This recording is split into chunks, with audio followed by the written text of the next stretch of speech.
क्या हुआ, जब कुंभ के मेले के दौरान गंगा नदी में एक लड़की अचानक हवा में उड़ने लगी। उसे देखकर सभी लोगों के रोंगटे खड़े हो गए। वाकई में एक चमत्कारी घटना थी। आपको जानकर हैरानी हो जाएगी कि इसमें हमें लेकर भेजा है एक आदर्श जी पवार ने, जो कि कानपुर के रहने वाले हैं। आदर्श जी ने हमें बताया कि मेरी शादी 2 साल पहले हो चुकी थी और हम संतान की प्राप्ति नहीं हो रही थी। ऐसे में मैं और मेरी पत्नी हम दोनों बहुत ही परेशान थे। एक दिन एक महिला ने हमें पास स्थित एक आश्रम में जाने के लिए कहा और जो बाबा थे उस समय वो बहुत ही चमत्कारी बताए जा रहे थे। तभी मैं अपनी पत्नी के साथ एक आश्रम में पहुंच जाता हूँ। बाबा ने हमसे कहा कि अगर तुम संतान प्राप्ति चाहते हो तो तुम्हें महादेव की पूजा करनी होगी। संतान प्राप्ति के बाद आने वाले हरिद्वार कुंभ मेले में उसके दर्शन हेतु ले जाना होगा।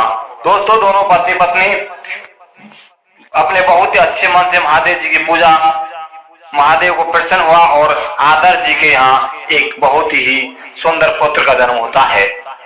उस समय आदर्श जी और उनकी पत्नी की खुशी का ठिकाना नहीं रहता है। बहुत खुश होते हैं और महादेव का शुक्रिया अदा करते हैं। अब दोनों देखते ही देखते 3-4 साल बीत गए और महाकुंभ का समय आ गया। जो आश्रम वाले बाबा ने कहा था कि जब संतान प्राप्ति हो जाती है तो उसे आने वाले कुंभ के मेले में दर्शन हेतु जरूर जाना होगा। हम मन्नत पूरी करने के लिए उसके बाद मैंने हरिद्वार जाने वाली ट्रेन में अपने परिवार के साथ छोटे बच्चे का रिजर्वेशन करवा लिया। हम सभी बहुत ही खुशी मौज मस्ती करते हुए, एंजॉय करते हुए सभी हरिद्वार कुंभ मेले में जा रहे थे। परंतु हम बिल्कुल भी अंदाजा नहीं था कि आज जो हमारे साथ हरिद्वार में होने वाला है उसे तो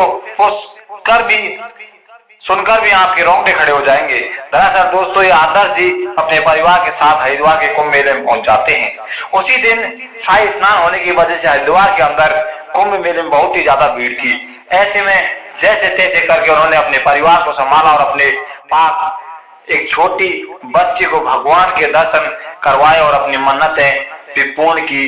परंतु दोनों अचानक बहुत ही ज्यादा भगदड़ मच जाने के कारण उनका हाथ उनसे छूट जाता है।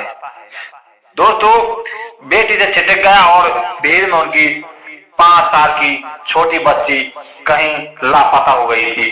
वह भीड़ के साथ निरंतर चले आ रहे थे। ऐसे में घाट पर पहुंचे जहां पैर फिसलने से वहां गंगा नदी में गिर गई। इधर आदर्श जी और उनकी पत्नी बहुत ज्यादा परेशान हो गए थे कि उस दिन हरिद्वार कुंभ मेले में बहुत ही ज्यादा भीड़ थी। ऐसे मुझे ढूंढना उनके लिए बहुत ही मुश्किल हो रहा था। फिर भी उन्होंने उसे ढूंढने के लिए एड़ी से चोटी तक का जोर लगा दिया था। किंतु कई बार उन्होंने माया में बच्चों का नाम लेकर आवाज भी लगवाई थी, परंतु छोटी बच्ची कैसे पहचान पाती। वो तो नदी में गिर चुकी थी और उसकी हालत उस समय बहुत खतरे में थी। उस समय आदर्श जी की स्थिति बहुत खराब हो चुकी थी। उन्होंने हमें बताया कि उस समय मेरी पत्नी ने मुझे कहा कि क्या हमारी बेटी अब हमें वापस नहीं मिल पाएगी। ये बात सुनकर मेरी आंखों से आंसू आ गए। मैंने उसे कहा कि महादेव पर भरोसा रखो। हम पास स्थित महादेव के शिवलिंग के पास बैठकर उनसे प्रार्थना करते रहे। हम दोनों ने महादेव से प्रार्थना की। बहुत सारे उपाय आजमाने के बाद और तुम्हें बहुत प्रयासों के बाद हमारी छोटी बच्ची का जन्म हुआ था। कृपा करके वापस हमें लौटा दीजिए। हम तो आप ही के द्वार आए थे। उसके बाद दोनों कुंभ के मेले के गंगा नदी में यहाँ बहुत ही बड़ा चमत्कार हुआ, जिसे देखकर सिर्फ आदर्श ही नहीं बल्कि पूरे कुंभ के मेले में सभी दर्शकों है संगे रह गए थे। अचानक नदी में पड़ी वह 5 साल की बच्ची नदी से निकलकर हवा में उड़ने लगी। ऐसे में दृश्य देखकर सभी लोगों का ध्यान उनके ऊपर चला गया। सभी यही सोच रहे थे कि यहाँ कैसे चमत्कार है, ये कैसे हो सकता है। आदर्श जी ने देखा कि ये तो उनकी प्यारी बच्ची है, तो फटाफट दौड़कर बच्ची को बचाने के लिए चले गए।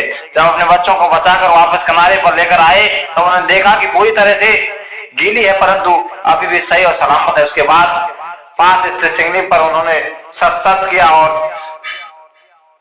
उठ भी गए और वहां पर जितनी भीड़ भाड़ जाम हो गई थी वहां बच्चों वो सरकार देख कर रह गए, मानो भूत प्रेत वास हो। इसलिए हम हवा में उड़ रही थी, परंतु आदर्श ये बात जानते थे कि उन्हें महादेव का ही चमत्कार है। उन्होंने उन्हीं बच्ची की जान बचाई। अब दोनों वहां पर खड़े हुए कुछ लोग हैं, ये भी कह रहे थे कि जो कुछ हुआ है सब रिश्ते की वजह से हुआ है, एक रस्सी की वजह से हुआ है।